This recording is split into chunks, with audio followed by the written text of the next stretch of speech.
que eu vou pedir, acho que eu vou começar pedindo para vocês também se apresentarem, porque, é, enfim, vínculo institucional, formação, essas coisas,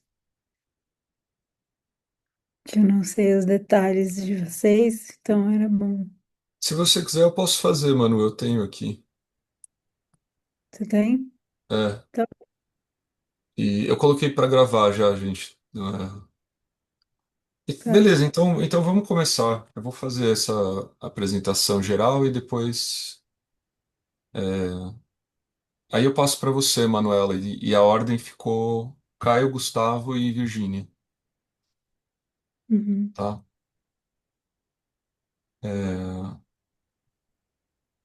peraí.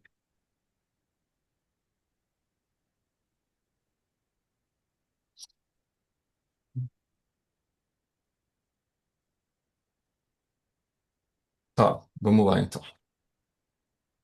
Vamos dar início a mais uma Roda da Rosa, um programa da revista Rosa. Eu me chamo Arthur, sou um dos editores da revista, e para hoje a gente convidou três pessoas para debater um tema. Essa roda é intitulada Por que ler Butler? E o que vai ser discutido é um livro recém-lançado pela editora Numa para ler Judith Butler. A organizadora é a Carla Rodrigues, que também é editora da revista, e a mediação vai ficar a cargo da Manuela, que também é. Os convidados de hoje são o Gustavo Silva, que é doutor em filosofia pela Universidade Federal do Rio de Janeiro, Caio Paz, que também é doutor de filosofia pela Federal do Rio de Janeiro, e Virgínia Helena, que é professora de filosofia da Faculdade de Letras e Ciências Humanas da USP. Então, passo a palavra para a mediadora, que é a Manuela, para daí a gente poder seguir com o É, debate. obrigada, gente, pelo convite, né, por estar aqui com vocês, ter a presença de vocês. É, como o Arthur disse, essa é uma roda que é inspirada pela obra organizada pela Carla Rodrigues, né, para ler Judith Butler, e cada um de vocês escreveu um artigo, eu tive a oportunidade de ler todos, então é muito, é muito bom estar aqui, poder trocar. É, eu gosto muito desse título, eu gosto muito do título do livro, eu gosto muito da gente ter emprestado esse título para para essa conversa, porque eu acho que muita gente colocaria por que ler, né, Judith Butler. E eu acho que a Carla provavelmente fez uma escolha que eu acho louvável de não se perguntar isso. Temos que ler Judith Butler, leremos Judith Butler, e a questão é qual é o nosso ferramental, né? Qual é o nosso repertório, o que que a gente tem que mobilizar do ponto de vista do repertório para conseguir digerir, né, essa obra que tem tantas possibilidades, é, e eu acho que nisso cada um de vocês ajuda. Acho que a coisa mais interessante é essa, é que é um livro que te dá quase que né, um manual, um caminho das pedras, e, para a gente entender quem é essa autora, e eu acho que vocês três têm artigos super interessantes dentro da obra que ajudam, testemunho meu, ajudam muito a entender e dão régua e compasso, eu acho, para a gente mergulhar na obra dela. Acho que o mais interessante é a gente começar ouvindo o Caio. O Caio, no livro, ele olha para uma obra da Butler que é Vida Precária, Os Poderes do Luto e da Violência. É muito interessante, vem mostrando como é, a Butler mobiliza os conceitos de precariedade, vulnerabilidade, e a ideia de luto, enfim, acho que ela é uma obra fundamental. Então, acho que eu queria vamos te convidar, Caio, para começar, para falar um pouco. Eu acho que a Carla faz na introdução, uma, uma fala sobre como que ela chegou, né? Como que a Butler chegou nela, assim.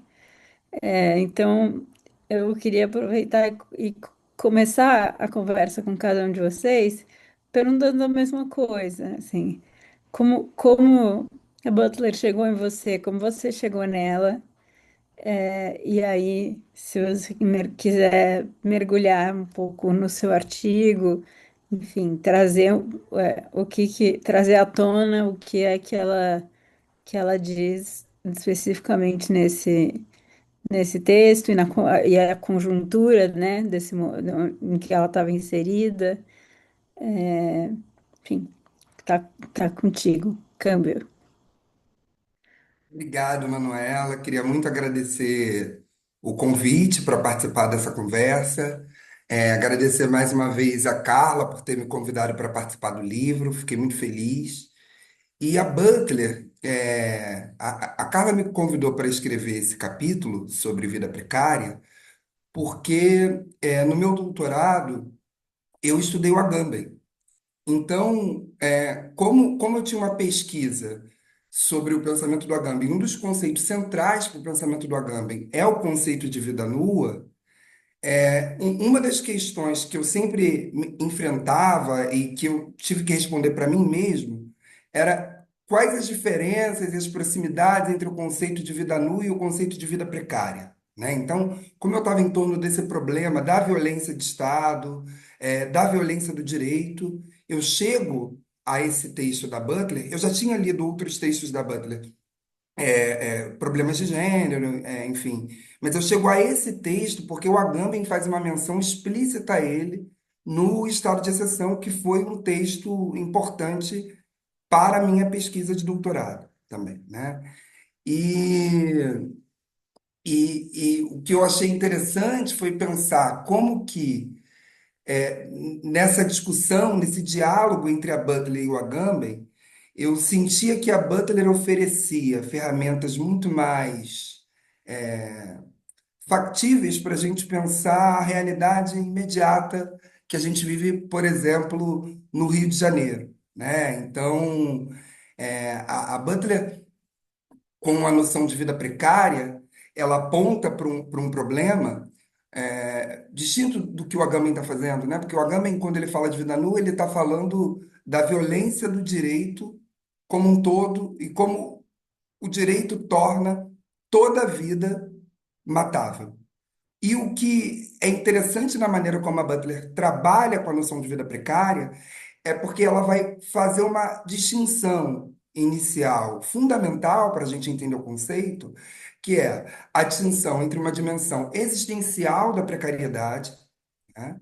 Ou seja, toda a vida é precária, no sentido de que ela é um ser frágil e ela implica uma interdependência, no sentido de que a vida só se conserva por meio da dependência recíproca que ela cria entre as vidas que só se sustentam reciprocamente, né? Então, ela, quando está falando de vida precária, ela primeiro está apontando para essa dimensão mais geral, né, existencial, mas ao mesmo tempo ela chama atenção por um outro aspecto que o conceito de vida nua, por exemplo, não permite que a gente descreva e dê conta, que é uma alocação desigual da precariedade.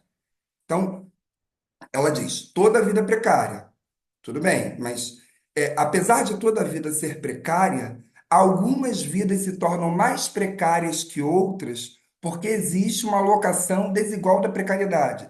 Isso significa que pouco se faz para que algumas vidas que são marcadas, e a gente poderia pensar aqui nos diferentes marcadores que contribuem para isso, né? A gente poderia pensar o gênero como um marcador, a raça como um outro marcador, a classe como mais um marcador, quer dizer, como que esses marcadores ajudam a gente a pensar por que que algumas vidas se tornam mais precárias do que outras? Né? Então, ainda pensando nessa dobradinha Butler e Agamben, enquanto o Agamben diria que toda vida é matável porque exposta à violência do direito, né? A Butler está dizendo, tudo bem, toda vida é matável, mas algumas vidas são mais rapidamente matáveis do que outras.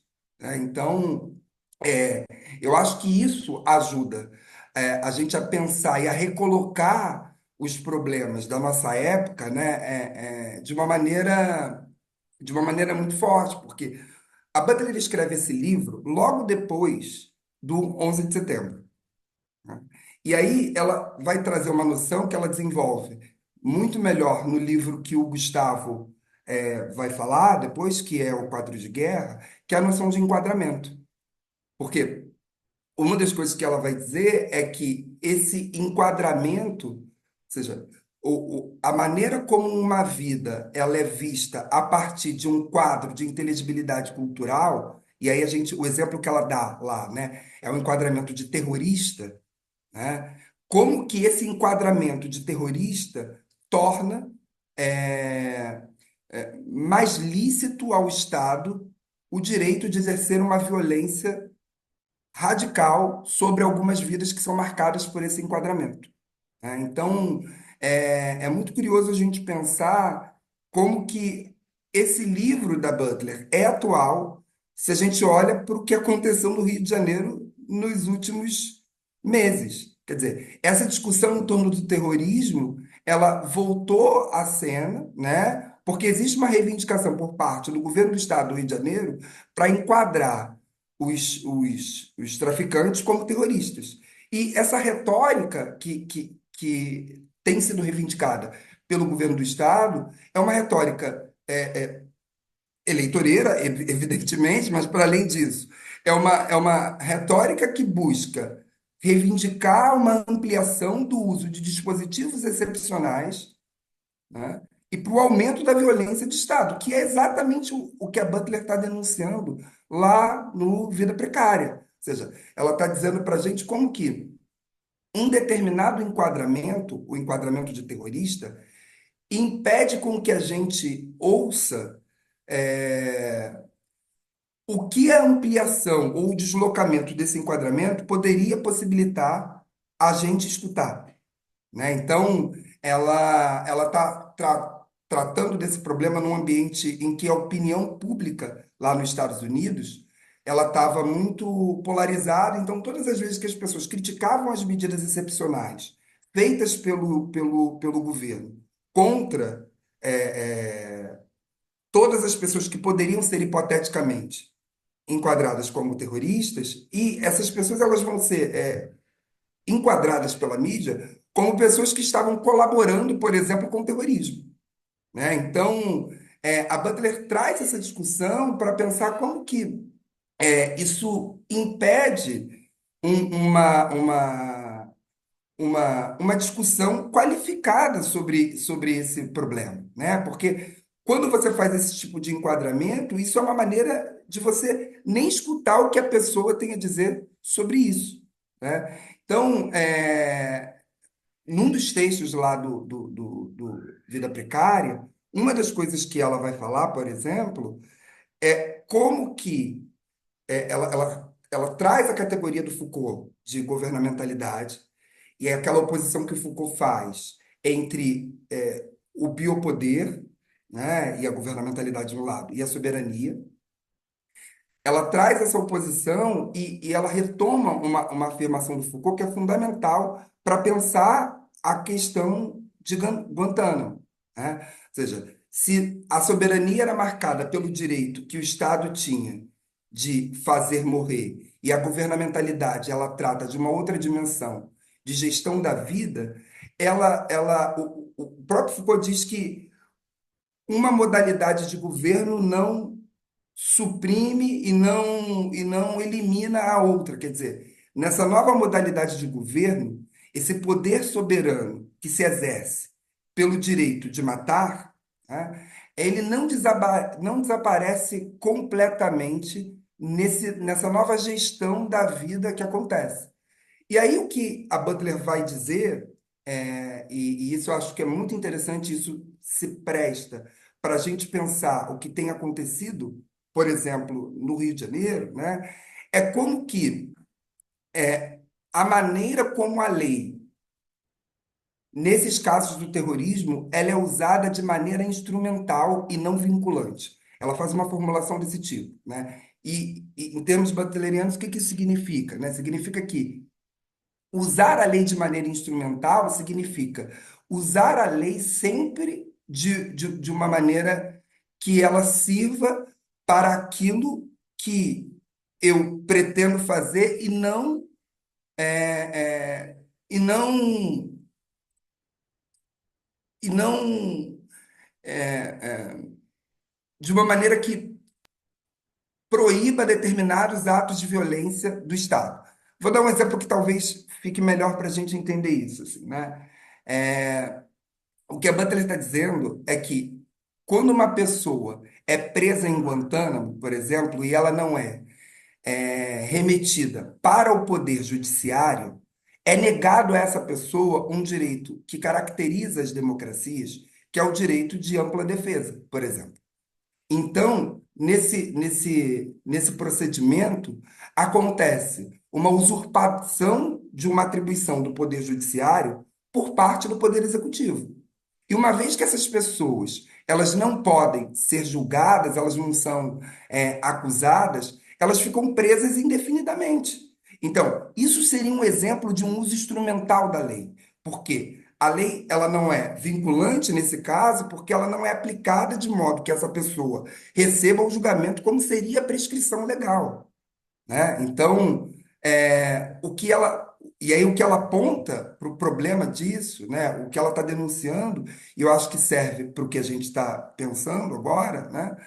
É como que isso abre espaço para o uso de uma violência sem nenhuma estrutura de responsabilização.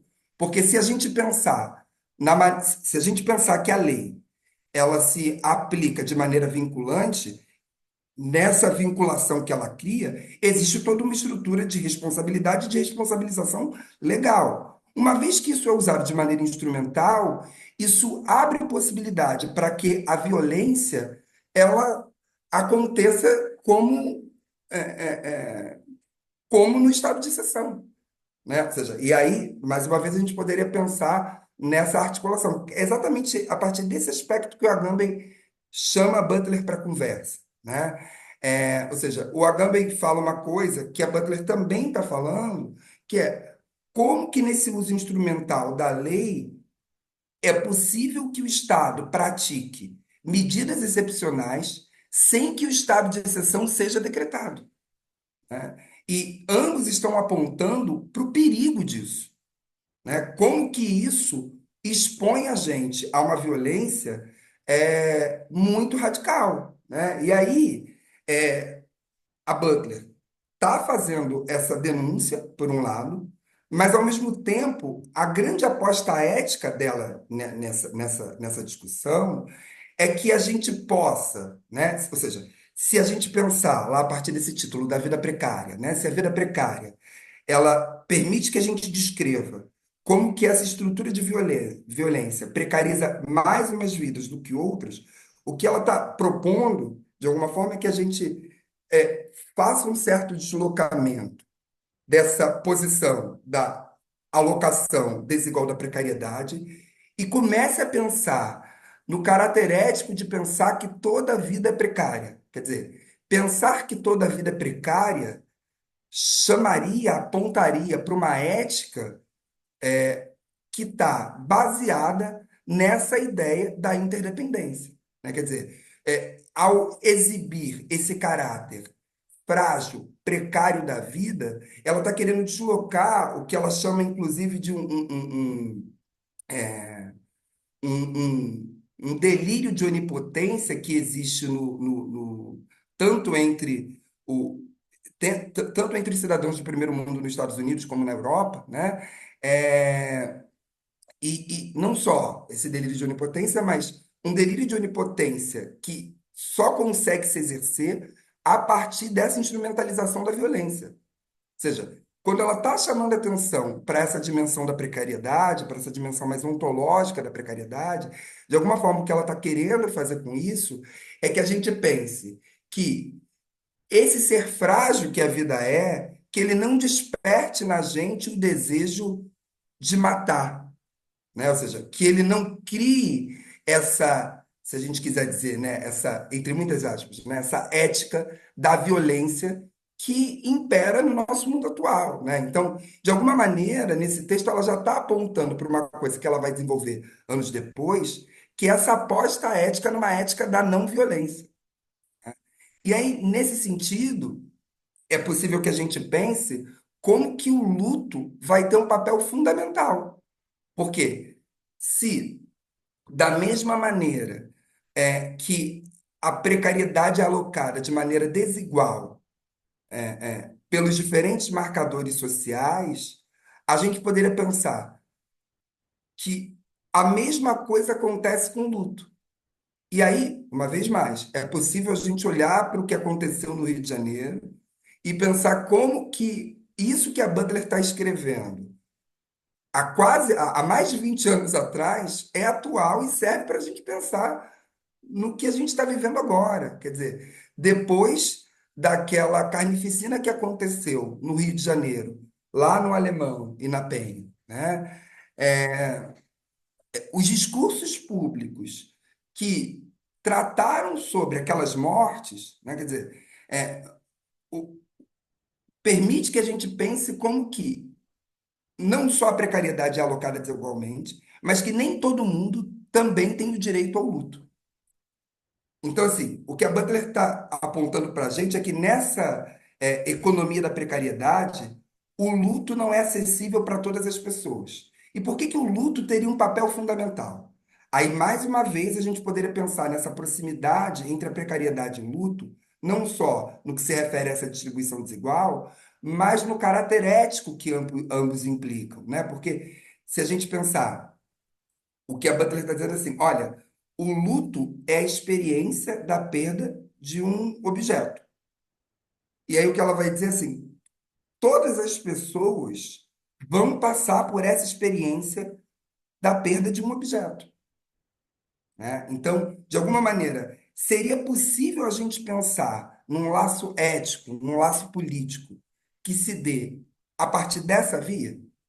E se a gente pensa a partir dessa via, é possível que a gente possa no presente, fazer uma reivindicação que é uma, um deslocamento desses enquadramentos que permitam que a gente amplie os lutos públicos que são feitos pelas diferentes vidas que são mortas. Então, mais uma vez, a gente olha para aquela situação, né?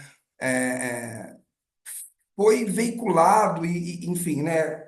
Gente que é professor ouve conversa na escola, as pessoas falam coisas, né? E uma das coisas que uma das coisas que eu escutei muito é, foi de pessoas dizendo que assim, olha,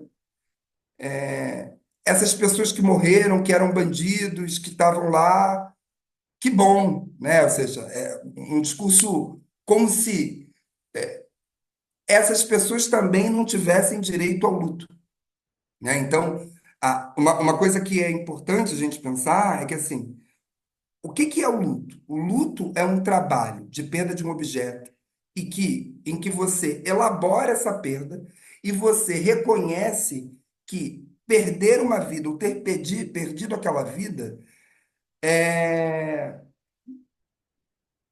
foi ruim de alguma maneira, né? Então, quando a gente pensa no luto feito pelo Estado, né, esse luto trata algumas vidas como vidas completamente descartáveis.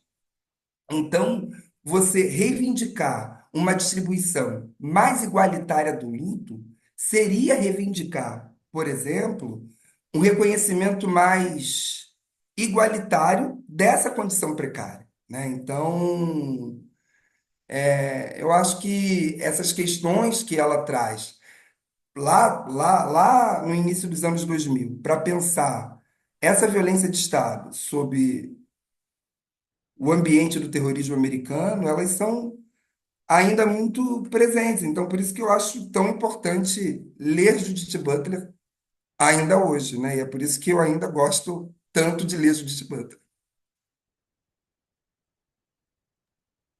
Obrigada, Caio.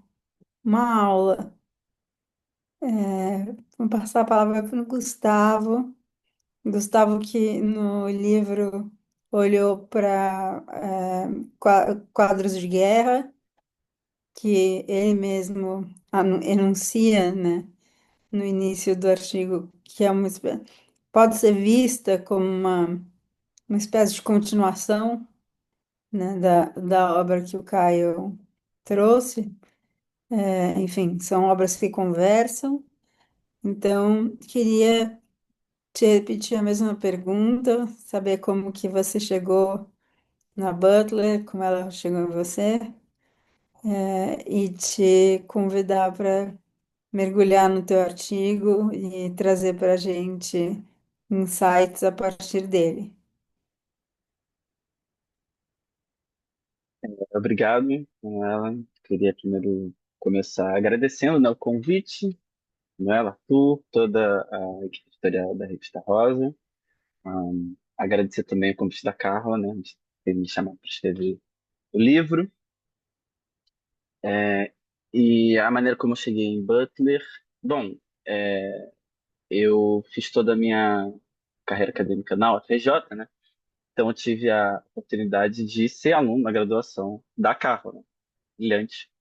E aula de problemas de gênero, né? Que também foi justamente o livro do qual eu tive o primeiro contato, que é um daqueles livros que realmente mudam vidas, né? Depois que você lê, não tem mais como, né? Tudo muda. Mas a relação mais específica com o quadro de guerra vem porque um autor que é muito importante para minha pesquisa é o Achille Mbembe, e no quadro de guerra, a Butler é um livro do qual ela inicia esse diálogo com o pensamento dele, né? Para criar uma interlocução maior com a teoria crítica da raça, algo que vai se tornar permanente na obra dela, né? E ela chega a estar diretamente, né, no livro. Então parte um pouco daí essa relação inicial, né? Mas entrando mais sobre a questão do livro, né, do quadro de guerra, acho que vale então começar um pouco por um breve resumo do que ele se trata, né? Foi lançado em 2009, né? Após o fim do mandato do George W. Bush nos Estados Unidos, e aí marca uma espécie de reflexão crítica em relação aos modos como se conduziu a guerra ao terror e as políticas de guerra na administração dele. Então, além disso, como a Manu já anunciou, né, também é uma obra que se comunica muito com o trabalho do qual o Caio escreveu, né, o Vida Precária, retomando e atualizando, desenvolvendo alguns dos conceitos que apareciam ali primeiramente, né, como precariedade, luto, vulnerabilidade. Então, se no Vida Precária a Butler examina os modos pelos quais os regimes de precariedade atingem diferencialmente cada vida, no quadro de guerra, a questão passa a ser pensar a forma como, por meio dos discursos das peças publicitárias, educação formal, notícias jornalísticas, incentivos estatais, bem como as mais variadas mídias difundidas, né? Os enquadramentos de guerra, eles produzem uma figura distintiva entre aquelas que seriam as vidas ilutáveis e as não ilutáveis. Mas não só isso, a Butler busca também interrogar como esses mesmos enquadramentos passam a legitimar e justificar o uso da violência e o apoio público às ações militares. Então, o ponto central se encontra na maneira pela qual nossa própria percepção é manipulada e configurada segundo uma moldura prévia que orienta, restringe e condiciona o nosso olhar. Para pensar o trazer de forma mais clara e tentar também definir um pouco, né, o que nós falamos quando estamos dizendo dessa questão do enquadramento, né? Vale mobilizar a ambiguidade presente no título original, né? Frames of War, porque a Butler explora justamente essa duplicidade da expressão anglófona, né? To be framed significa tanto ser incriminado por alguém, né? Sendo a pessoa culpada ou não, quanto ser enquadrado no sentido mais comum e usual que a gente usa, né? Emoldurado, colocado dentro de um quadro. Em ambos os casos, porém, o que está ocorrendo, né, é que o enquadramento ele realiza uma espécie de redução. Ele recorta o cenário, restringe o campo do que está sendo apresentado. Então, inevitavelmente, nesse gesto, algo se perde quando outra coisa é destacada, valorizada ou tornada mais visível, né? O enquadramento, ele necessariamente produz essa imagem parcial, estratificada e sedimentada, né? Onde algo se sacrifica com relação à complexidade mais ampla da realidade que excede esse quadro, né? O problema que surge daí, no entanto, diz respeito ao modo como nós podemos, por vezes, e isso ocorre das mais variadas e recorrentes maneiras, né, nas dinâmicas da guerra e dos conflitos urbanos, tomar essa imagem que nos é apresentada pelo enquadramento como verdadeira, natural, essencial, e aí nós passamos a simplesmente aceitá-la, né? Então, quais são as questões aí, né? O jeito como se constitui essa figura é essencializante antes mesmo de qualquer análise crítica ou reflexão seja feita, né? Comumente nós passamos a tomar como naturalizadas essas realidades que nos são postas, sobretudo no cenário que a Butler trabalha, especialmente no livro, né? Da guerra e das disputas territoriais.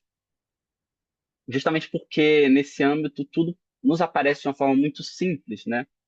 E por isso mesmo é que é terrivelmente incompleta e equivocada, né? Na guerra se constrói essa figura daquele que é um outro, distinto de mim, que pertence a uma nação X ou Y, ou a um grupo W ou Z, né? Cuja vida deve ser eliminada porque não mantém qualquer tipo de correspondência, relação ou sequer possibilidade de comunicação com o modo de vida que eu levo. Mas é mais do que isso, né? Ele deve ser eliminado porque a vida dele marcaria uma condição contrária à minha, porque ela me ameaçaria, né? Que haveria apenas um tipo de vida que poderia viver e subsistir nesse cenário, né? No caso, uma necessariamente excluiria a outra. Então tem-se aí uma configuração de uma disputa de vida ou morte, né? Uma escolha entre a minha realidade e a realidade desse grande outro que se apresenta como um inimigo, né? E isso se torna muito evidente quando nós observamos o modo como, por exemplo, nas políticas de terror, de guerra ao terror da doutrina Bush, construiu-se essa narrativa após o 11 de setembro de que não se tratava apenas de tomar, então, Osama Bin Laden e Al-Qaeda como os inimigos, era preciso alargar esse quadro e expandi-lo ao máximo possível, de modo a atribuir a culpa não só ao grupo, né, ou ao Afeganistão, mas, em última instância, a todo o Oriente Médio, aos árabes, ao islamismo, todos eles atribuiriam essa figura do terrorismo e do terrorista, aquele que de alguma maneira viria para destruir o modo de vida ocidental e com quem não seria possível conviver de maneira harmônica. Então há essa produção de uma espécie de um achatamento substancial, né, no qual qualquer imigrante islâmico passa a ser potencialmente associado ao terrorismo via esse quadramento, né? Esse é um dos casos que é explicitamente analisado e trabalhado no livro, né? Mas não é o único com o qual a gente pode estabelecer vínculo. Sobretudo se a gente pensar no modo como se fabricam, né, essas presenças fantasmáticas da destruição e da animalidade com relação ao outro.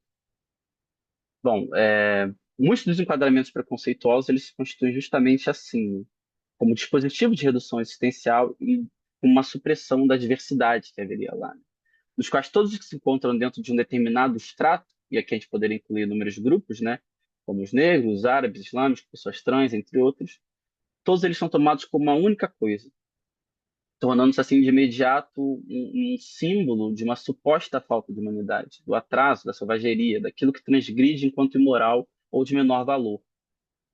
E é claro que compreender esse mecanismo é fundamental para a gente entender como tais enquadramentos são mobilizados de maneira produtiva pelo Estado e pelos discursos normativos hegemônicos, né? Então, a gente consegue ver isso com muita clareza quando observamos, por exemplo, o próprio contexto racial brasileiro, né? Quando com muita facilidade se liga essa imagem do corpo negro ao crime, né? Como se ele fosse inerentemente propenso à violência, ao irracional, ao pouco civilizado. A dinâmica é em grande medida a mesma, né? Ainda que ela esteja situada num outro contexto. Se trata de produzir uma desigualdade na valorização das vidas, alienando a questão da precariedade primeira, comum, e afirmando no seu lugar uma hierarquia dos modos de vida. Uma hierarquia segundo a qual não apenas devemos nos proteger daquilo que supostamente representa o incivilizado, mas também eliminar o que apareceria como obstáculo à modernidade e ao progresso que constitui a nossa sociedade, né? Nós poderíamos dizer, inclusive, retomando um pouco Foucault, que se trata, em última instância, de um ato em defesa da sociedade.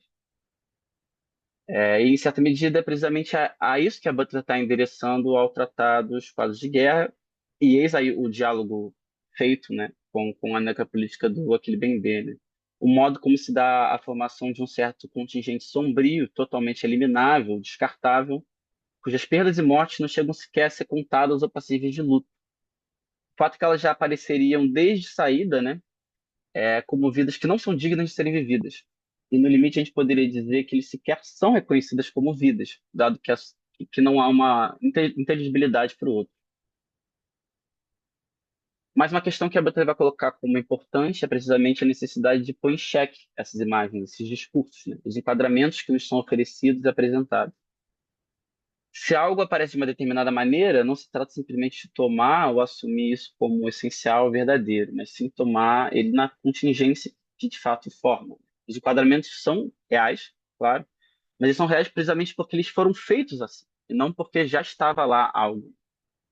Então, há todo esse processo que, ainda que não seja totalmente localizável, é perfeitamente reversível.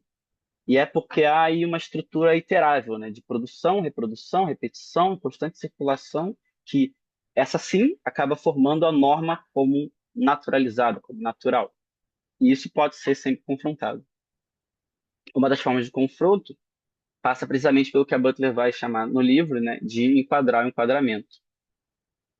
O entendimento de que aquilo que se dá na moldura nunca é fruto de uma totalidade, mas de uma parcialidade redutiva, que pode ser exposta quanto artifício que ele é.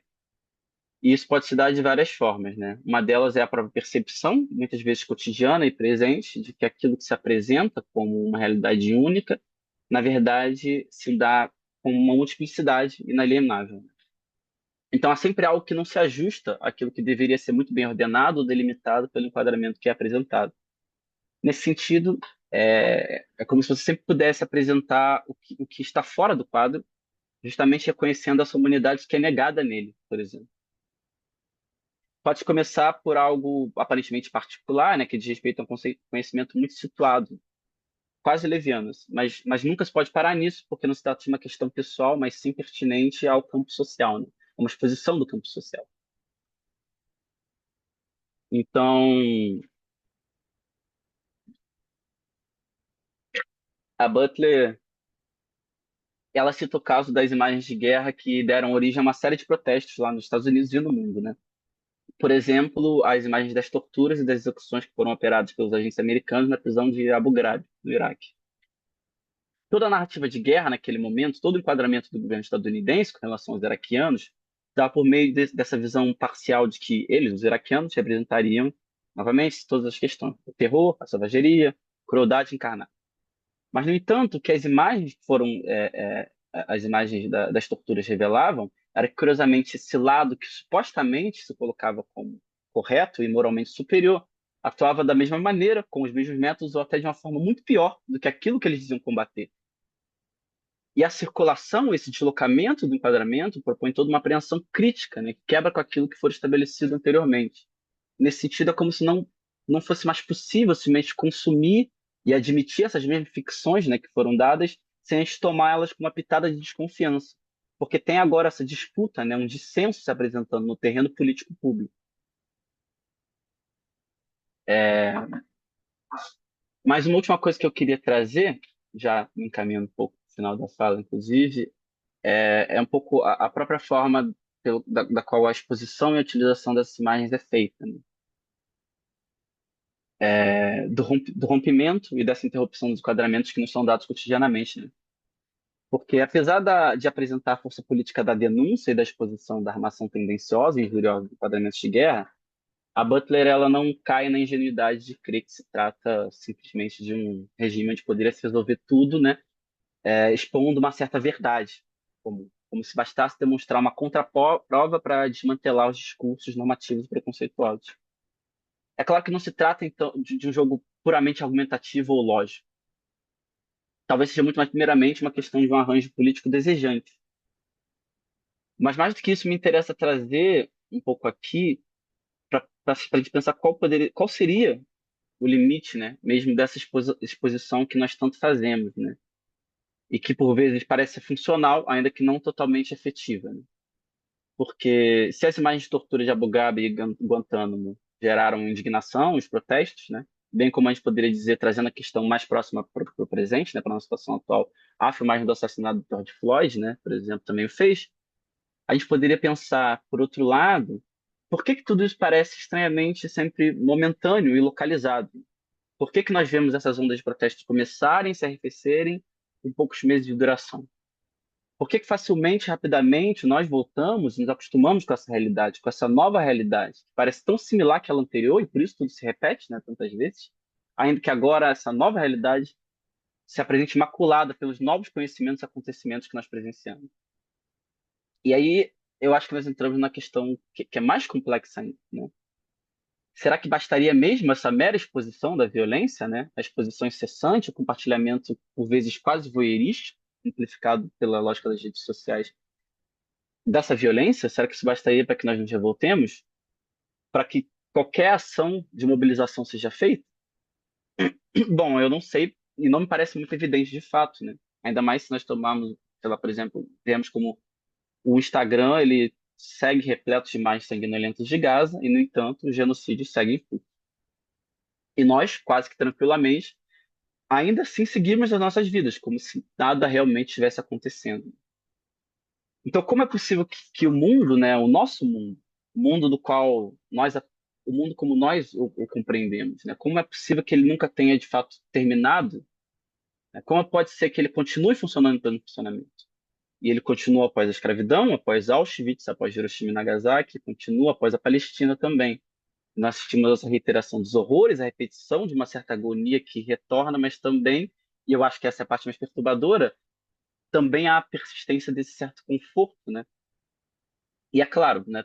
Talvez a gente precise mesmo disso para sobreviver, ao menos em certa medida, né? Não é possível simplesmente nos deixarmos capturar por esse sentimento da inércia, da paralisação, pela falta de perspectiva de ação política. Mas o que a Butler indica é que, mesmo aí, né, algo inquietante já está sendo insinuado. Né?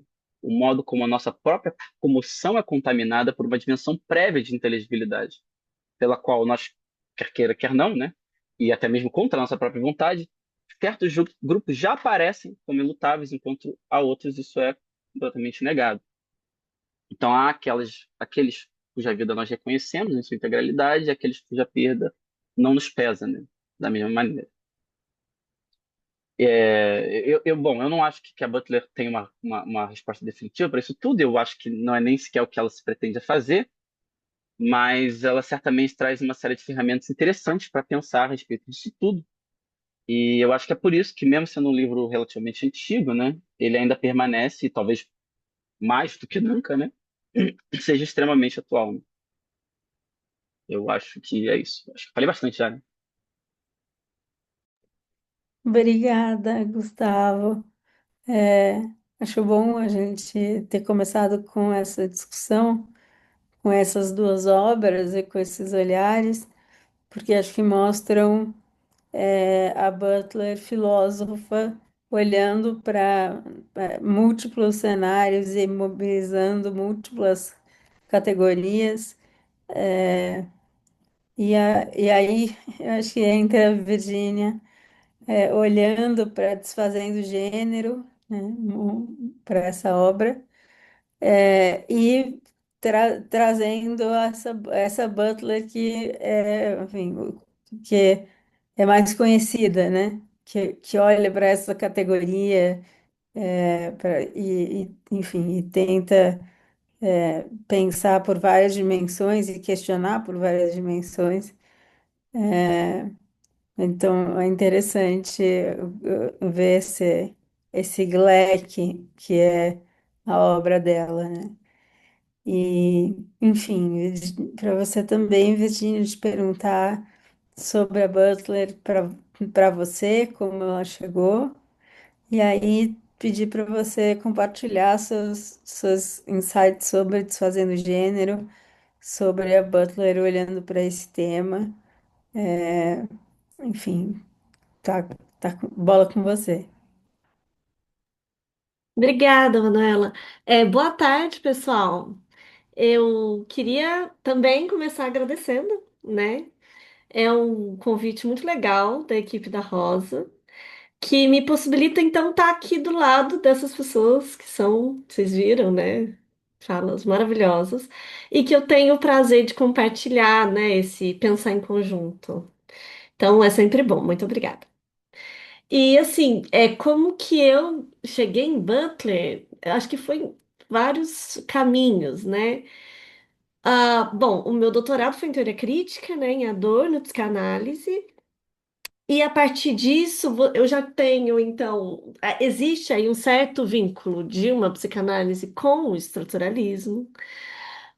E aí todo um debate de reconhecimento que vem desde Hegel, né, atravessa boa parte da teoria crítica e que chega num debate feminista e de gênero, né? Inclusive, Jéssica Benjamin é um dos artigos de Butler no Desfazendo Gênero, né? Bom, o que eu gostei de ficar por último, né? Eu cheguei aqui antes do pessoal e aí eu fiz essa proposta, porque eu gosto de tentar fazer um apanhado do que foi falado, e por um acaso, acho que vai combinar. Porque cada vez que eu falo em um evento de lançamento desse livro, eu tento focar numa coisa diferente. E hoje o que eu vou abordar é um dos aspectos que aparecem, como a gente vai ver, né? Não só nesse livro do Desfazendo o Gênero, mas que apareceu nas falas do Caio e do Gustavo, porque eu acho que, de uma certa forma, é um posicionamento, né? Uma perspectiva de visão que situa o pensamento de Butler tanto política quanto epistemologicamente. E isso, na verdade, se trata então de uma localização entre, e eu gosto do entre, a desconstrução e a teoria crítica, né? É essa teoria crítica que é herdeira, então, uma parte da teoria crítica é herdeira de um hegelianismo e de um marxismo.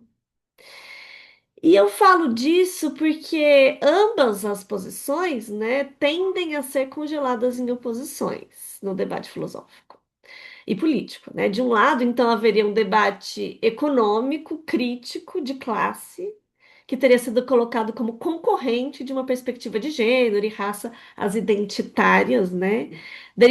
Que seria derivada de um pensamento pós-estruturalista e desconstrutivo. E o que eu acho que é uma das coisas mais interessantes que Butler faz, ao lado de outras teóricas críticas, né, como Fraser, Ben Habib, Iris Young e outras, mas eu acho que Butler faz um pouco melhor, que é justamente abalar essa fronteira dicotômica, essa entre outras, né, que ela faz, de um modo muito próprio. Bom, e eu vou tentar pensar isso a partir da noção de desfazer, né, e o refazer em outros tempos. Então, bem na introdução, na página 10 do livro Desfazendo Gênero, Butler fala que os apanhados de texto do livro abordam a experiência do vir a se desfazer, no bom e mau sentido. Algumas vezes, uma concepção normativa de gênero pode desfazer a nossa pessoalidade, sabotando a nossa capacidade de perseverar em uma vida vivível, aí já remontando a algo que o Caio comentou, né? E outras vezes a experiência de uma restrição normativa sendo desfeita pode desfazer uma concepção prévia de quem se é, inaugurando de uma forma inesperada uma concepção relativamente mais nova que tem como objetivo uma vivibilidade maior. Fecha a citação.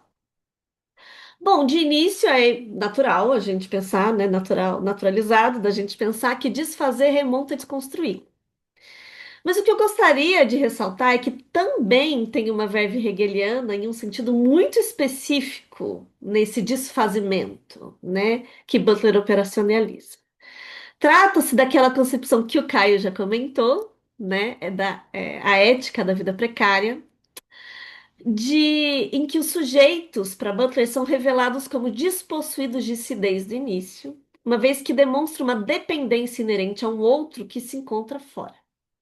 Então, esse sujeito extático, que é exposto, posto desde fora, que vem, né, de tanto de Hegel, via Kojève e Hippolyte, mas que, né, desde o doutorado de Butler, a gente que foi recentemente traduzido e publicado, por esse grupo maravilhoso. Então a gente já vê que tá essa influência de Hegel nas noções Foucaultianas de normatividade que produzem a subjetividade e, simultaneamente, o seu oposto, né? Então, se trata de um Butler que produz, junto com o Hegel e Foucault, o seu pensamento próprio. Então, há uma certa infidelidade, camadas de infidelidade nas leituras de Butler, né?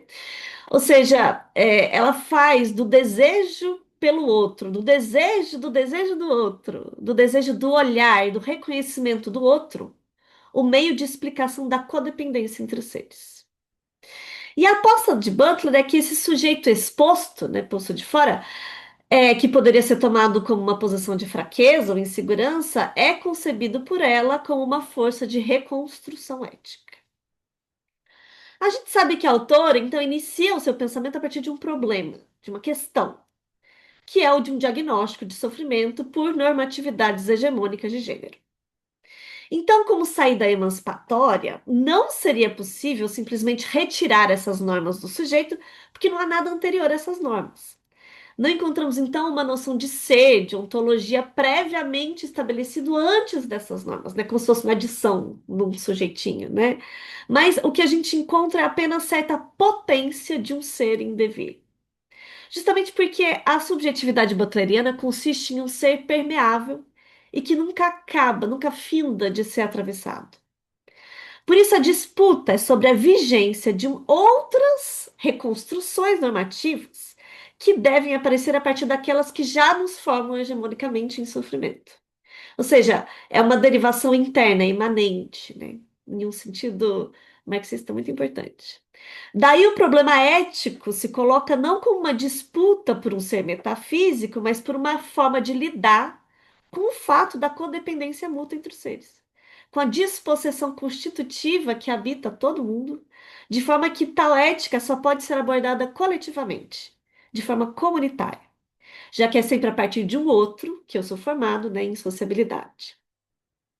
Então, depois de lutarmos mutuamente por reconhecimento, na tentativa de sobreposição dominadora, subjugadora, né, como o Gustavo abordou na disputa de vida e morte, por exemplo, mas agora, por exemplo, em uma perspectiva de cis e trans, né, o que se nota é que as duas posições só vão perder a luta caso não compreendam essa condependência inerente a ambas. O abismo em que a gente se encontra, então, depois da luta de reconhecimento, é que dependemos constitutivamente daqueles ao qual nos opomos. E só quando compreendemos isso é que podemos pensar em um sentido de comunidade ética a ser reconstruída. E de modo complementar, né, podemos ver a codependência entre as normas hegemônicas e aquelas tornadas abjetas no próprio Foucault. Ou seja, há uma suprassunção na produção normativa de Foucault, né? Ambas são criadas conjuntamente na cultura. E a hegemonia cis só persiste porque é sustentada pela negação ou suprassunção ou supressão da norma trans. A grande jogada, contudo, é que ambas se atravessam, né? Então, a norma trans está contida na cis e vice-versa.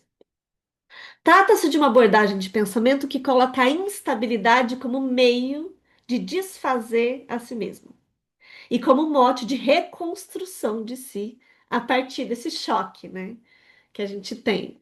Por isso, a sua dialética ela não é operacionalizada a partir da tese, antítese, síntese, né?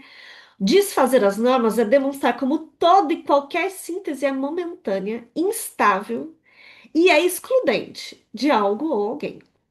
E é essa exclusão do momento de síntese que produz um resto para fora desse atravessamento dialético. Um resto que força uma retomada de um novo ciclo dialético interminável. E eterna transitoriedade, né, para falar com Walter Benjamin. Bom, desconstruir para Butler, então, seria assumir que somos produzidos por aquele ao qual nos opomos, nos estranhamos, nos incomodam, que não nos parecem familiar. E uma vez percebido e compreendido isso, há mais um retorno possível, não há mais um retorno possível a si como pureza ontológica prévia. Por isso, o encontro do sujeito hegeliano com a diferença não se resolve em identidade na Butler. Mas se certa leitura de Hegel o torna, certa leitura, nem todas, torna o Hegel confinado em reversibilidades entre duas figuras dialéticas, o Foucault de Butler multiplica o terreno dessas reversibilidades, excedendo a estrutura dual pela qual a codependência mútua opera. Os momentos de reversibilidades em Foucault proliferam os efeitos produtivos de suprassunção para além do campo dual. Assim, a mutualidade ela não é recíproca no Foucault de Butler. Ou seja, tem uma incomensurabilidade entre a norma hegemônica e a produção da norma abjetada que excede ao primeiro polo hegemônico. Por isso que tem esse resto extra. A abjeção não consegue ser completamente controlada pelas normas vigentes que a produzem, tendo então uma resistência a nível abjetal que é derivada do que há de imprevisível na proliferação para além dessa dualidade mútua. E como isso é muito abstrato, e rapidamente para fechar, eu vou tentar dar um exemplo aqui. A partir da crítica butleriana ao estruturalismo, né, como um dos temas que compõem o Desfazendo Gênero.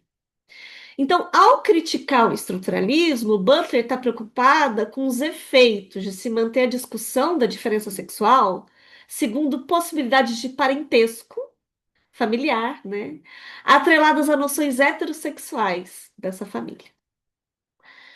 Então, eu vou retomar o livro, então, que é mais conhecido, Problemas de Gênero, em que Butler critica Lévi-Strauss e Lacan.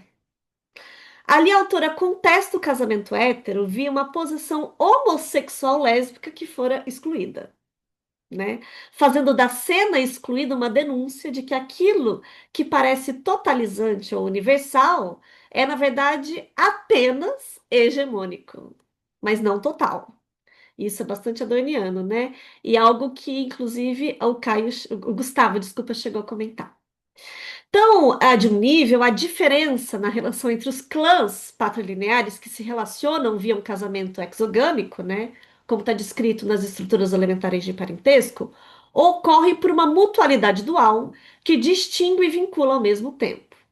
É uma identidade na diferença, já que ambos os clãs retêm uma identidade semelhante. Eles são masculinos, patriarcais e patrilineares.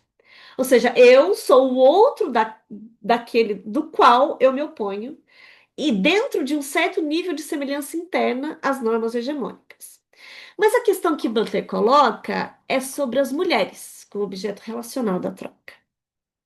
E ao fazer isso, né, ao perguntarmos sobre as relações entre as mulheres, a gente está perguntando sobre a homossexualidade feminina. Ou seja, há uma presença lésbica suprassumida ou pressuposta e ao mesmo tempo negada como condição de possibilidade de uma economia falocêntrica. Ou seja, os homens se relacionam entre si via essa troca de mulheres que só podem se relacionar com outros homens e não entre si mesmos. Mas vejam aqui como aqueles vínculos dialéticos que eu falei proliferam em diversos níveis e cenas, né? Porque a gente tem então a oposição simples entre os clãs masculinos entre si, e a gente ainda tem a relação entre a heterossexualidade hegemônica e a homossexualidade lésbica em negação. E há ainda uma homossociabilidade entre os homens, né? Que, como diz Freud, é uma relação homossexual sublimada, que só é possibilitada pela negação da homossexualidade lésbica. Ou seja, são ao menos 3 níveis, e a gente pode proliferar mais. Em todos esses modos, o que vemos é um inconsciente homoerótico lésbico que sustenta, então, a economia falocêntrica. E reconhecer que as lésbicas constituem a base operacional do falocentrismo heterossexual, justamente porque elas são despossuídas desse falo, que elas permitem que circulem em um registro hegemônico, é dizer que as lésbicas são o veículo de possibilidade do falocentrismo, justamente por sua destituição fálica. É um outro modo, então, da gente entender como as mulheres são o falo em Lacan, né? Bom, com isso, sem terem o falo, né? Quem tem o falo é outro. Com isso, no interior de um debate estruturalista, em que normalmente lemos Foucaultianamente a relação de codependência entre normas hegemônicas e normas abjetadas, vemos ainda que há a interdependência dessas posições, que evoca estruturas hegelianas de reciprocidade falha entre o senhor e o escravo, particularmente a dependência do senhor em relação ao escravo. Esse escravo, enquanto destituído daquilo, que institui o outro. Por isso, em Butler, o Foucaultianismo e o hegelianismo, né, com toques dialéticos aí da teoria crítica, estariam presentes com fronteiras difusas, que é como ela gosta de fazer. Bom, esse é um exemplo de muitos, né, que a gente pode ver em Butler, e eu trouxe ele para tentar me fazer entender no meio dessa abstração geral. E era isso, gente. Eu agradeço pelo tempo. Obrigada, Virginia. Alguém tem perguntas?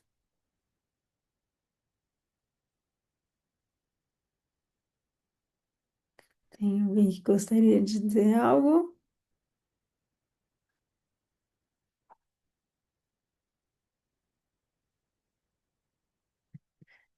Então, eu vou perguntar, uma curiosidade. Enfim, eu li o livro, mas é como que foi a escolha de cada um? Enfim, eu acho que alguns de vocês têm um vínculo óbvio, né, com as suas pesquisas e os textos escolhidos. Mas ainda assim, saber se teve dúvidas, se teve, enfim, como cada um se, se propôs a missão de pegar o determinado texto que pegou, e construir o capítulo. Acho que a gente pode começar ao contrário, né? Começar pela Virgínia e voltar. Como foi? Você escolheu?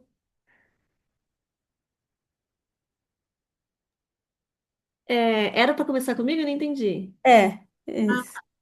Então, a Carla ficou mandando e-mails pra gente e ela foi muito. Eu achei muito engraçado, assim, porque a Carla, ela chegou assim, ai, Virginia, eu tô com uma dúvida. Você lembra disso, Carla? Tô com uma dúvida, não sei se eu te dou o desfazendo gênero, não sei se dou o Bodies That Matter, eu não sei, e tal. Mas assim, eu acho que o convite, partindo da Carla, que conhece as nossas pesquisas individualmente, né? Eu acho que ela já passou por uma peneira prévia, né? Na hora de repassar para gente as possibilidades de texto. E eu acho que na medida em que as pessoas foram aceitando, né? Porque eu não sei se teve alguma possibilidade de desistência, às vezes as agendas não dão, né? Aí ela foi, eu imagino que ela deve ter selecionado quem fez o qual, justamente porque eu acabei com o Desfazendo Gênero, que para mim foi uma alegria, era não só, né? Eu acho que não teria tanta gente assim para falar especificamente da parte da Jessica Benjamin, mas porque eu vejo Desfazendo Gênero como uma certa retomada dos problemas de gênero em um outro nível de debate, né? E que eu me sinto, inclusive, muito honrada porque é uma proliferação de temas que aparecem ali, que são temas políticos, de performatividade, da própria teoria crítica, da psicanálise, ou seja, são temas muito amplos. Muito diferente de livros que são mais de temas mais específicos, né? Por mais que seja desfazendo gênero, na verdade é desfazendo normas, né? No fundo. Então, gênero é um exemplo, é um mote que ela retoma, Butler, eu entendo que ela retoma para no fundo desenvolver concepções que podem ser aplicadas a várias outras normatividades, né? Gustavo, e você? O Butler já tinha esse papel no que você pesquisava? Como que, como foi que você ficou com esse texto para fazer este capítulo? Pois é, né? Curiosamente, na verdade, não. Apesar de eu conhecer alguns textos, é claro. Inclusive, conhecer também o Quadros de Guerra qua- foi uma oportunidade muito maior para poder ter um contato aprofundado com o livro, poder se demorar, o que é sempre uma experiência interessante, né? Poder se demorar num livro para você poder encontrar nele coisas das quais você se interessa e retirar também noções que podem ser profícuas para sua própria, digamos assim, para pesquisa que seja paralela, mas que você acharia que não encontraria lá, digamos assim. Bom, primeiro a coisa da escolha do livro, né? Para mim a situação também é similar da Virgínia, né? Aliás, acho que não sei se seria o caso, mas talvez seja bom a própria Carla falar um pouco sobre isso depois, né? Mas o então o livro já chegou para mim, sabe, já como endereçado, assim. Essa opção para mim e foi uma honra, né? Mas também uma grande responsabilidade, que ela sempre gera um certo medo, né? Assim, da gente tentar descobrir, meu Deus, será que eu consigo? Mas foi bom, enfim, eu fiz o melhor possível para isso, né? Bom, uma coisa que eu poderia falar com relação ao que eu encontrei no livro, que também para mim foi. Bom, tem muitas coisas interessantíssimas, né? Como essa que eu narrei também, a própria noção do enquadramento, mas para mim, talvez uma, uma, uma questão que me valeu também posteriormente, e foi muito interessante de ver explorada para poder utilizar é, na minha pesquisa, é essa crítica justamente à noção de uma espécie de tempo linear, né, que a Butler faz. Né? Porque é assim que é tomado a noção com relação aos povos que são enquadrados como, digamos assim, arcaicos, né, e atrasados. E essa é a relação, inclusive, que é formada muitas vezes por esses discursos com relação ao Oriente, né, que já é uma categoria muito problemática, mas, enfim, essa é a questão toda, né? Bom, e sempre num jogo meio colonial, inclusive, né, no qual, aliás, o jogo o argumento que é utilizado no próprio colonialismo também, né? Tipo, bom, o que nós estamos fazendo é uma espécie de missão civilizatória da qual nós estamos levando a eles a modernidade, levando a eles a humanidade, né? Enfim, o modo como a Butler trabalha dentro do texto e demonstra como é um tanto quanto absurda, né? A gente ainda assim ter conta de que haveria uma espécie de tempo universal linear, né? Ou as sociedades todas estariam escritas, enfim, é completamente problemática. E não só isso, mas é justamente usada como uma espécie de legitimação para essas incursões, né, de guerra.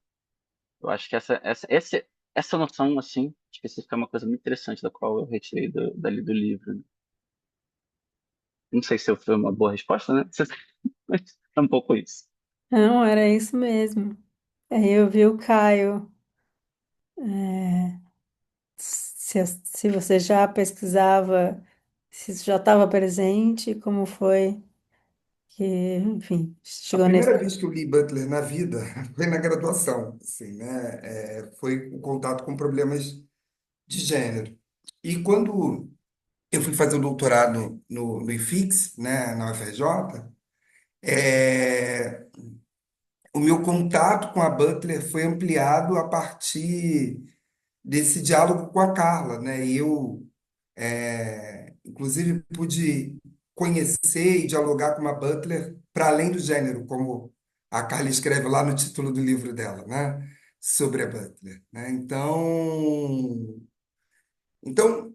assim, eu acho que assim, eu tive esse primeiro encontro com a Butler lá no início dos anos 2000, lendo Problemas de Gênero, e depois eu reencontro a Butler política, assim, né? E surge um pouco essa questão assim, meu Deus, como que ela saiu de lá para cá, né? E foi muito bom esse diálogo com a Carla, porque a gente depois compreende como que existe uma série de pontos comuns entre esses diferentes momentos que atravessam, né, a obra dela como um todo.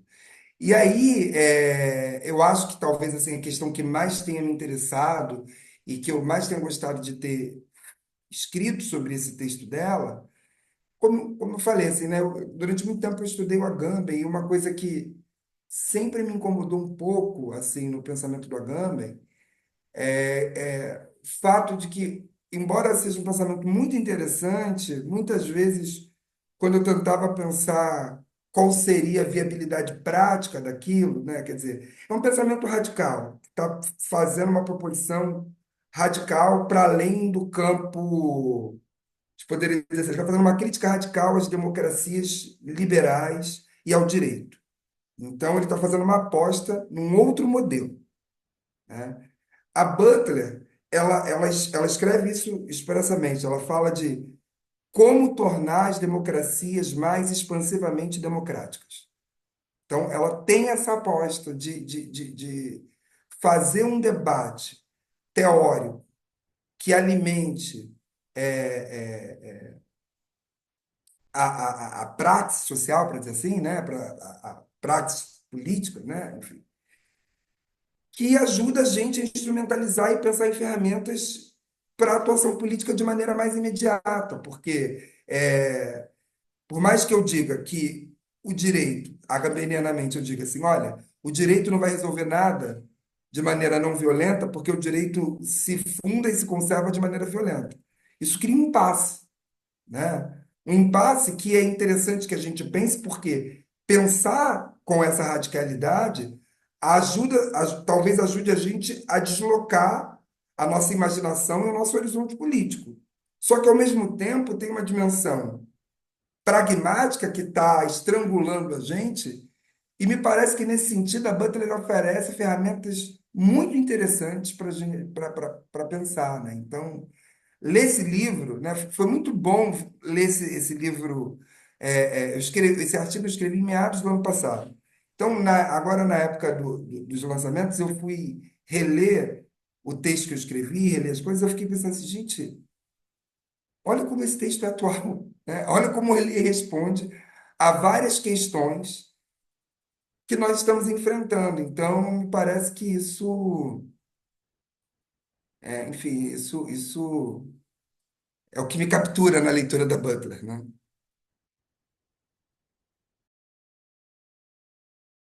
Vamos ouvir a Carla. Conta, cara. Não, então, foi muito bom ouvir. Agradeço demais a oportunidade dessa conversa aqui na revista para a gente falar do lançamento do livro. Agradeço especialmente a Manuela, que leu o livro para fazer a resenha e tal. Mas, assim, eu escolhi as pessoas e os livros. A Virgínia tem razão, no caso dela eu estava com um pouco de dúvida, mas nos outros vários casos eu não tinha quase dúvida nenhuma, porque para mim esse livro ele serve a muitas coisas e especificamente ele serve, em primeiro lugar, para apresentar uma Butler que é filósofa, que não é a popstar da transgeneridade, que não é, embora ela muitas vezes seja isso também, que não é a bruxa a ser queimada na porta do Sesc, né? Mas que é uma autora filosófica assim, da virada do século, né? Porque ela começa a escrever no final do século XX, começa a escrever, assim, a publicar no final do XX, mas a maior parte da sua obra já está no XXI. Então, primeiro objetivo era esse, né? Era mostrar uma Butler filósofa para além dessa espécie de superexposição midiática que ela tem, né? A segunda coisa dizia respeito a mostrar essa Butler filósofa não a partir da minha perspectiva exclusivamente. Então, conforme eu fui pensando no livro, eu fui pensando em como seria interessante que a perspectiva de apresentação da autora fosse plural, fosse diversificada, porque o meu olhar para cada livro já está muito marcado. Eu não ia conseguir ver nenhuma novidade naqueles livros, né? Porque meu olho ia sempre para o mesmo lugar, né? Então isso era uma segunda preocupação. A terceira era que a gente vinha traduzindo Butler. Então, como a Virginia comentou, a gente acabou de traduzir, quando a gente estava acabando de traduzir, na verdade, Os Sujeitos do Desejo, que é a tese de doutorado, que de alguma forma é a principal prova de que ela é uma filósofa, né? Quando esse livro está em curso, a sua tradução está em curso e está quase pronta, eu penso, bom, agora que a obra está toda traduzida, é uma boa oportunidade da gente fazer essa apresentação do conjunto, né, do corpus teórico como um todo e tal. E, e por último, né, mas sem esgotar os motivos pelos quais eu fiz o livro, é, ou eu propus o livro e todo mundo fez, né? Tem essa identificação, eu acho, com o trabalho que eu tenho me proposto a fazer como professora, orientadora e, enfim, filósofa, se é que né, a gente fica sempre nessa posição estranha, se a gente se autotitula filósofo ou não, né? Mas, enfim, é, esse trabalho de fazer uma filosofia que dialoga com o tempo presente, né? Não é à toa que o laboratório chama Laboratório de Filosofias do Tempo do Agora. Claro, ele está evocando uma expressão benjaminiana, mas ele está evocando também uma posição ético-política em relação a que tipo de filosofia a gente quer fazer. E a Butler, a minha identificação com a Butler também passa por aí, porque ela é uma filósofa em diálogo com os problemas do seu tempo, né? Que, na verdade, é algo que a gente pode dizer de todos os filósofos da história da filosofia, mas que parece que é apagado para que aquela filosofia lá, seja dos gregos, dos modernos, dos medievais, tenha sido uma filosofia histórica, o que de forma alguma foi.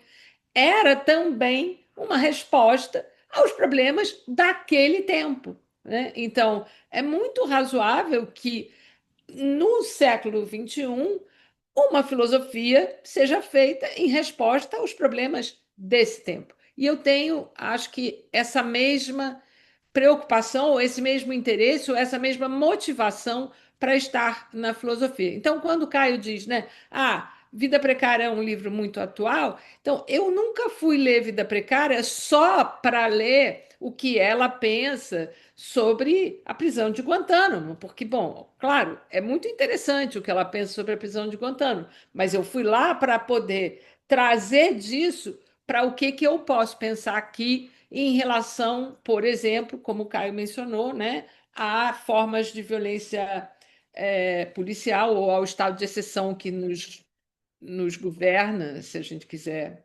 criar esse paradoxo aí, né?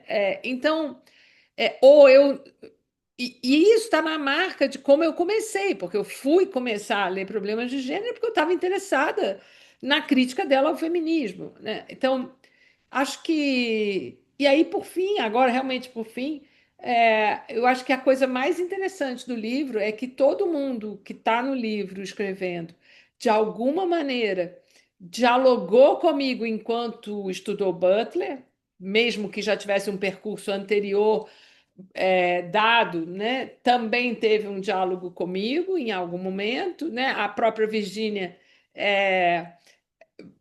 Enfim, tinha lá um percurso, tem ainda, né, um percurso enorme com a Jéssica Benjamin, que eu não tenho, mas em algum momento a gente se encontrou nesse interesse entre da conversa entre Butler e psicanálise, né? Então, tem um percurso longo anterior, mas um dia a gente se encontra num evento e aí eu falo, nossa, mas ela está pensando coisas tão parecidas comigo. Então, para mim, acho que o mais interessante é que todo mundo estudou de alguma maneira, estudou no sentido de teve alguma interlocução comigo, e todos os textos são absolutamente independentes da maneira como eu leio. E eu acho que isso é o melhor que tem no livro. Que não sou eu lendo Butler, né? Porque poderia, mesmo sendo muitos autores, né, poderiam ser autores colados na minha leitura, e não são. São autores e autoras absolutamente é, donos da autoria dos seus textos, das suas questões, que chegam ali para trazer os seus problemas, digamos assim. Obrigada. É super interessante ouvir esse backstage. Eu que recebi o livro em PDF, né? pra- E aí, ó, os artigos de vocês são todos impressos e grifados. Então, ouvir um pouco dos bastidores disso está sendo muito interessante. Eu acho que o Arthur tem perguntas, né, Arthur? Eu queria fazer algumas perguntas. Quer dizer, antes das perguntas, agradecer a todos que toparam o convite, que bom que deu certo.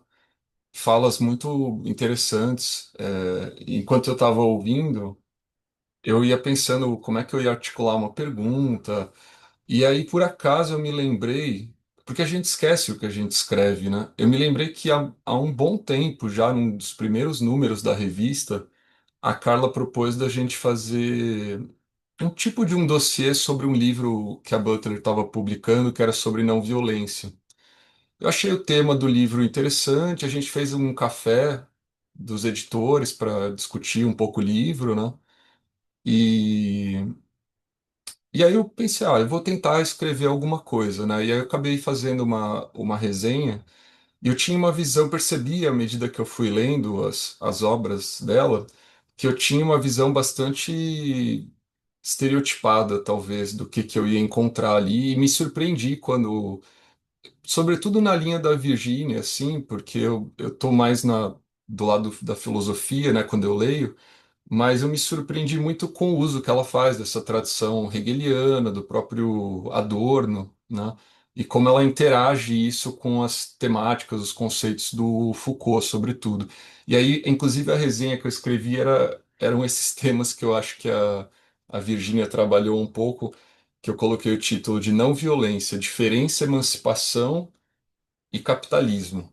Aí acho que é essa última palavra que ficou mais atravancada ali para mim, porque enquanto eu lia o livro mesmo, mas outros livros também da Butler, eu percebi que ela fazia uma crítica ao Adorno de que a moralidade aliás, desculpa, a moral no Adorno era um pouco infensa à política. Quer dizer, o Adorno concentra muito a ideia da filosofia numa nova moral, mas ele não chega às vias de fato, digamos assim, né, da política.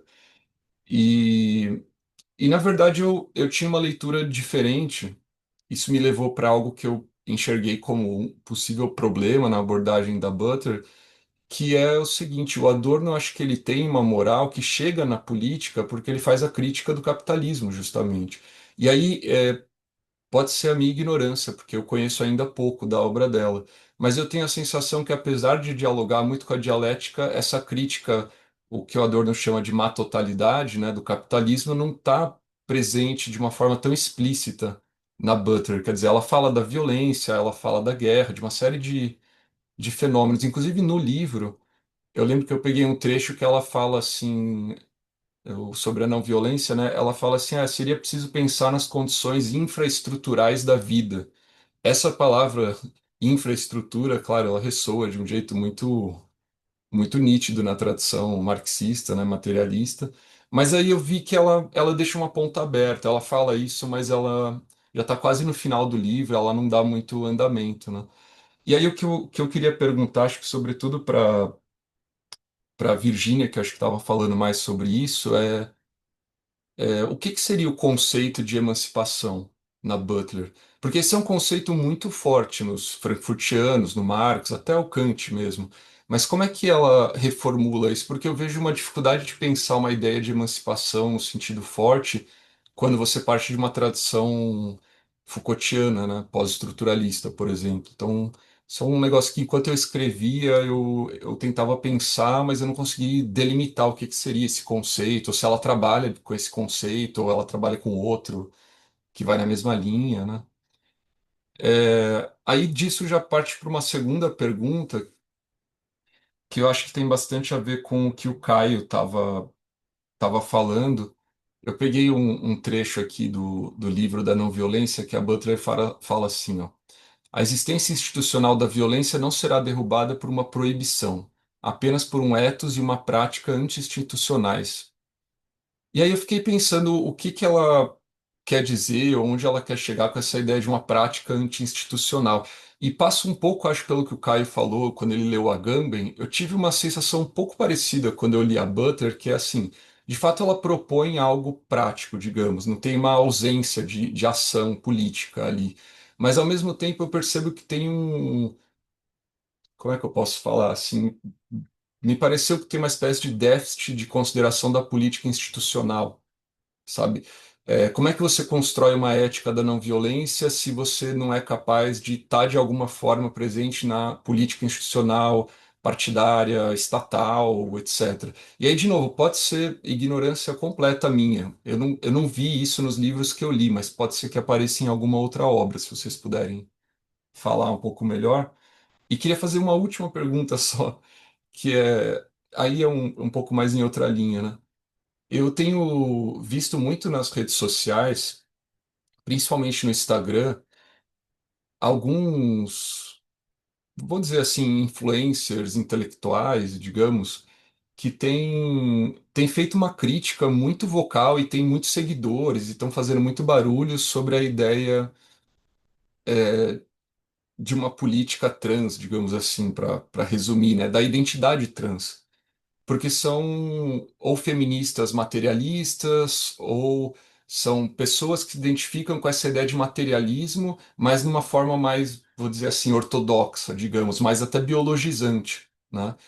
E eu vejo que para o senso comum, digamos, as pessoas ainda têm essa identificação imediata entre sexo e biologia e que talvez seja mais difícil de articular um discurso a partir da identidade trans por conta disso, né? Mas eu fico assustado como isso tem repercutido muito no Instagram, principalmente. Estou falando de alguém que tem mais de 100 mil seguidores e que veicula um discurso muito agressivo, digamos assim.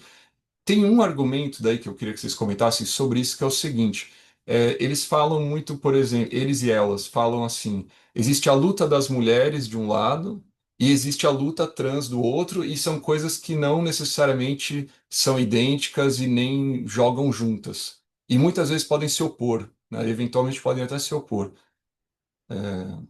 Enfim, acho que eu já falei muito, mas são essas perguntas que eu queria formular aqui. Virgínia, quer começar? Claro, principalmente porque foi uma baita pergunta. Adorei. Arthur, que bom que você comentou. Eu só perdi um dos nomes que você usa no seu artigo. Não violência, diferença, não sei o que lá é capitalismo. Diferença, Outra coisa. emancipação e capitalismo. Acho ótimo, vou ler justamente porque minhas próximas disciplinas, uma delas vai ser sobre violência em Walter Benjamin, né? E esse é um livro que ela dialoga muito diretamente em relação ao direito, etc., que inclusive chegou na fala aí dos colegas. Então eu vou procurar esse número da Rosa e em especial seu texto. Obrigada. Então, de fato, a relação de Butler com a Adorno, eu preciso ler mais para ter certeza, inclusive dos dois autores, né? Mais da moral em Adorno, em específico, e alguns livros de Butler eu ainda não li. Então, eu estou precisando fazer isso para ter um quadro geral, principalmente porque me interessa. Mas o que eu entendo é que a crítica, vou começar com Adorno, né? A crítica que Adorno recebe de teóricos críticos posteriores, né? Principalmente pós-Habermasianos, é justamente porque Adorno, eu concordo com você, ele faz críticas diretas ao capitalismo, concordo. Só que, por outro lado, é justamente porque essa noção de não totalidade é que eu vejo de forma diferente em Adorno. Então, ele é não total, né, a dominação, né, a totalidade é falsa, né, não só porque é não total, mas porque produz sofrimento e que, de uma certa forma, essas produções de sofrimento que vão permitir a virada dialética de um certo modo, né? Não que venha do indivíduo, mas de um sofrimento social, ela só pode ser pensada conforme modelos. Então, existe uma certa noção de localização. que não está explícita em Adorno. Então, ele não vai fazer, pelo que eu entendo, uma teoria geral de emancipação. Ele nem pode fazer isso. Então, tô vendo que pela sua reação a gente concorda, né? Mas aí, quando ele fala a partir de modelos, a gente vê algumas coisas, né? Eu gosto desse pensamento via modelos. E, de uma certa forma, Butler também acaba fazendo isso. Porque gênero não é um tipo de modelo de estudo. Assim como guerras, sabe? E o fato de que a crítica ao capitalismo em Butler não é tão explícita, eu concordo, mas eu não acho que isso seja um problema. Eu acho que se trata de para quem ela está se endereçando, com quem que ela quer dialogar, sabe? Então ela quer dialogar com marxistas ortodoxos, sabe? Não. A ideia é fazer justamente é isso que eu quis falar em algum momento da minha comunicação aqui, da minha fala aqui, é que não faz sentido mais pensar questões de classe, econômico, capitalistas, se você não olhar a materialidade disso. Né? Ou seja, em que corpos, sob que condições todas as dominações capitalistas entram ali. E eu acho que isso, de uma certa forma, é derivado de Foucault, né? E eu também não acho que Foucault seja antimarxista, muito pelo contrário, sabe? É um outro modo de pensar a coisa, né? E eu acho que é esse outro modo que ela herda, creio eu. E agora a questão da emancipação é um ponto, né? De fato, quando a gente pega os primeiros livros, não tem liberdade, né?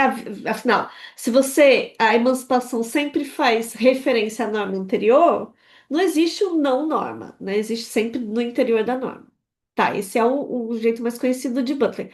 Só que eu acho que aí vocês me veem que se eu tô viajando, se eu tô errada nisso. Mas como eu disse, eu preciso ler mais. Parece que cada vez mais que Butler vai dialogar com outros grupos outros.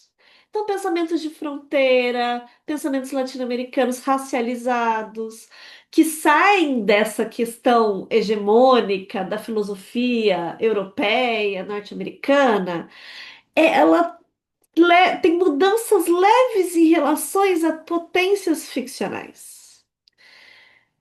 Sabe, eu tenho essa impressão. Entende?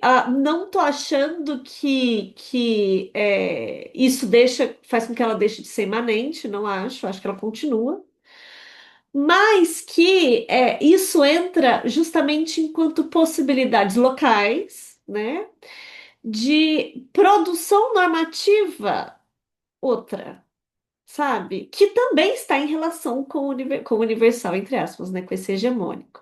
Então, eu acho que ela tem aberto mais o pensamento dela em relação a isso. Mas isso é uma impressão mesmo, aí eu vou precisar ler mais, tá? Não sei se eu respondi, mas a gente está conversando. Gustavo? Acho que é melhor o Caio, porque tinha uma pergunta diretamente, né? Ah, Caio. Eu não sei se eu sei responder, não. Mas é, a partir do que eu acho que eu não sei, o que que eu poderia dizer, assim? É, eu acho que, por exemplo, assim, se a gente for pegar um livro como Caminhos Divergentes, o livro Caminhos Divergentes, ela está fazendo uma proposição ali, ela está fazendo uma aposta que tem uma dimensão pragmática, que é criar um Estado binacional ali no território Israel-Palestina, né?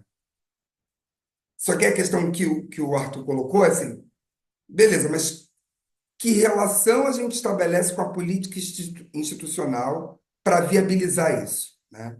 Eu acho que isso é uma dificuldade no sentido de que a gente tem uma gramática política organizada a partir da violência, né? Então, de alguma maneira, o que a Butler está propondo é que a gente desloque ou reformule essa gramática de modo que isso se torne possível. E aí eu fico pensando a partir da discussão que ela faz, por exemplo, sobre a questão do enquadramento. Quer dizer, como que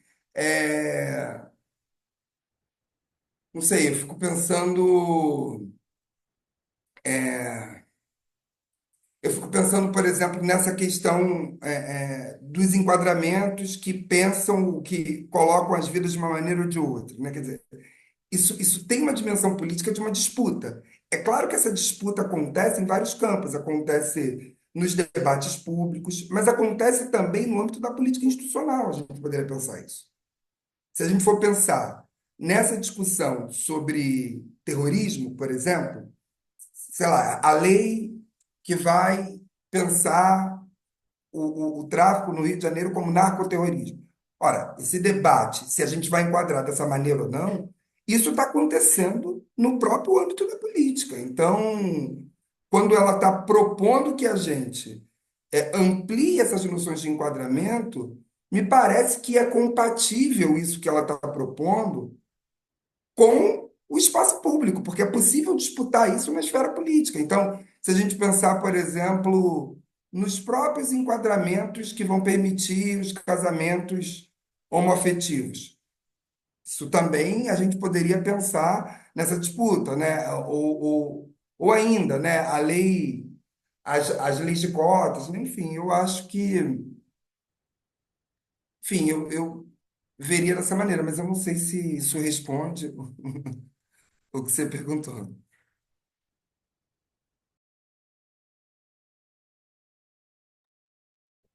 E Gustavo, quer fazer alguma consideração? É, bom, pode tentar falar um pouco dessa última questão, né, que é complicada, mas me parece que o problema tem. É possível criar um correlato com uma questão que ela trabalha no quadro de guerra, né?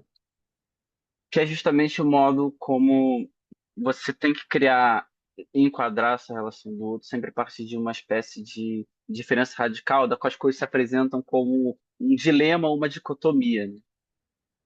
Mas, então, sei lá, por exemplo, ela vai dizer essa coisa que é, ah, há essa propaganda pelo governo americano, do qual as pessoas que são LGBTQIA+, elas estão contra a guerra ao terror, sendo que, na verdade, essas pessoas que são de lá, né, que são de determinada religião, como o Islã, elas, na verdade, olhariam para as pessoas e veriam elas como objeto. Mas ela diz, bom, o problema todo já está aí, né, na verdade. As coisas se apresentam assim como se fosse, então tem que escolher, ou eu sou LGBT, ou sou Islã. Como se não houvesse uma pessoa que pudesse ser das duas coisas. Então já tem essa coisa problemática, né? Mas o pior do que isso também é um falso dilema, no fundo, uma falsa dicotomia. O problema está mal apresentado, porque você pode muito bem lutar contra ambas as opressões, contra múltiplas delas. Ainda assim, o que é apresentado é sempre do tipo, não, você é completamente diferente daquilo. Você não pode criar um tipo de relação. Você não pode criar uma união total, uma união amplificada. O que, sendo que o que a Beta está querendo defender, inclusive acho, me parece que é uma das coisas, é um dos fundamentos do feminismo, né? Como ela defende, é justamente essa destituição de um sujeito específico, de um sujeito essencial, e uma espécie de alargamento dessa posição de mobilização comum, né? Então ela até fala isso no livro, né? De pensar que só é possível ter liberdade se houver uma condição amplificada entre as minorias, né? Então, sei lá, esse exemplo que você deu, eu acho muito curioso, porque sempre há um tipo de defesa do tipo, não, mas veja, agora é diferente. Essas pessoas não são tal coisa como eu sou. Mas o discurso sempre foi assim. Essa é a coisa engraçada. Sei lá, se você voltar no passado, você vai ver que, na verdade, era o mesmo discurso que seria usado para poder diferenciar, sei lá, para as feministas brancas não incluírem as feministas negras. Ah, elas não são como nós. E é isso. Hoje em dia você vai dizer, não, mas veja, claramente o discurso está errado, que é o racismo, né? Mas essas pessoas hoje usam um argumento muito análogo. Mas para dizer, não, não, é claro que agora é diferente. Enfim, o que eu quero dizer com isso é que você sempre pode criar algum artifício, não importa qual seja, para poder marcar um diferenciador, esse marco da diferença radical. Porém, isso não exclui que ele nada mais é do que isso, né? Um artifício do qual ele pode ser desfeito e do qual, na verdade, você pode mostrar, como, como as pessoas gostam de dizer, né? Materialmente, que a união já é possível, porque ela já existe em múltiplas frentes, né? Então, me parece que é só isso, na verdade. Enfim, claro, tem É isso, né? O problema, na verdade, é prévio, que é o problema de você aceitar um enquadramento preconceituoso, né? Mas ele nada mais é do que isso, né? Uma espécie de falsa colocação, né? Falsa dicotomia. Eu não tenho que escolher entre uma coisa e outra. Essa é a realidade.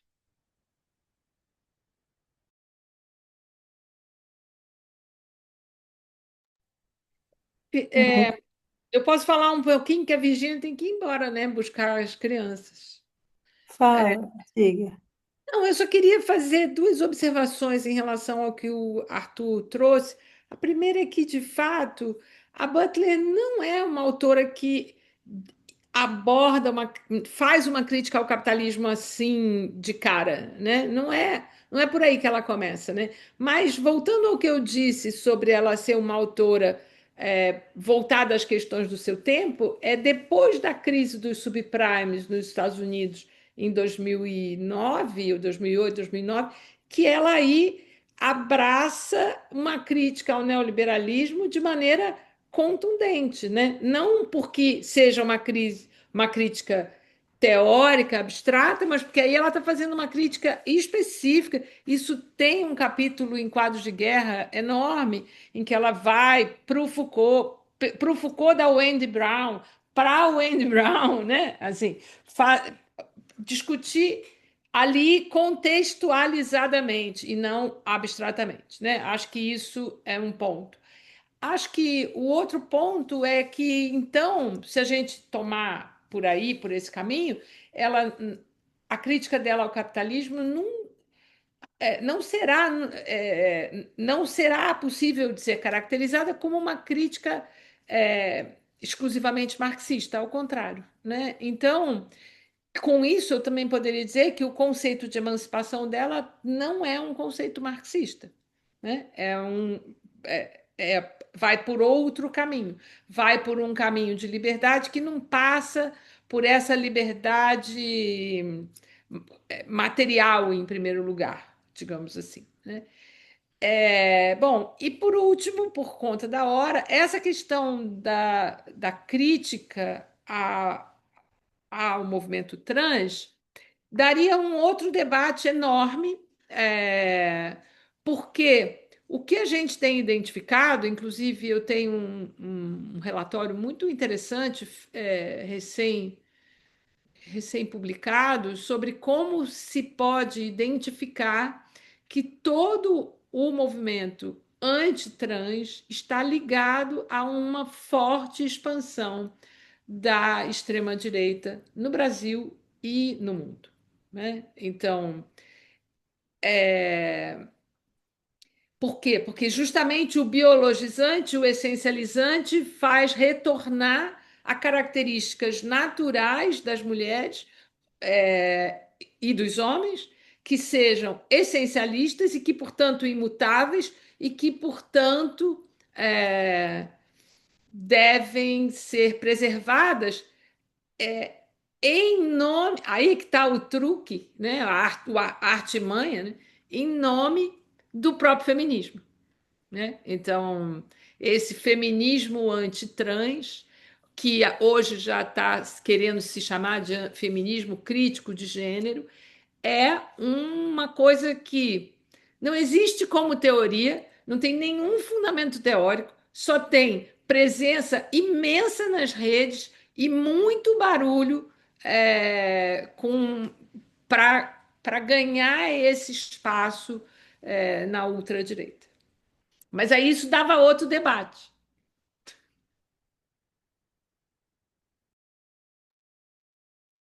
Obrigada, gente. Acho que em função da hora, é isso. Foram várias aulas. é, Enfim, e recomendo muito o livro. Eu devorei, imprimi e devorei. E, e Vou acho pedir para a editora te mandar um exemplar, tá, Manu, para você que ler tá de verdade, né? combinado. E é isso, né, Arthur? Tem alguma?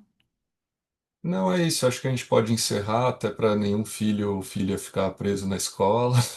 É, Queria agradecer de novo a todos, Manu que fez a mediação, Virgínia, Gustavo, Caio e a Carla também, que organizou essa roda. Tudo bem? Então encerramos por aqui. Muito obrigado a todos. Obrigada a vocês. Obrigada, pessoal. Tá? Tchau, tchau. Tchau, Valeu, tchau, gente. obrigado, hein, pessoal? Foi um prazer. prazer.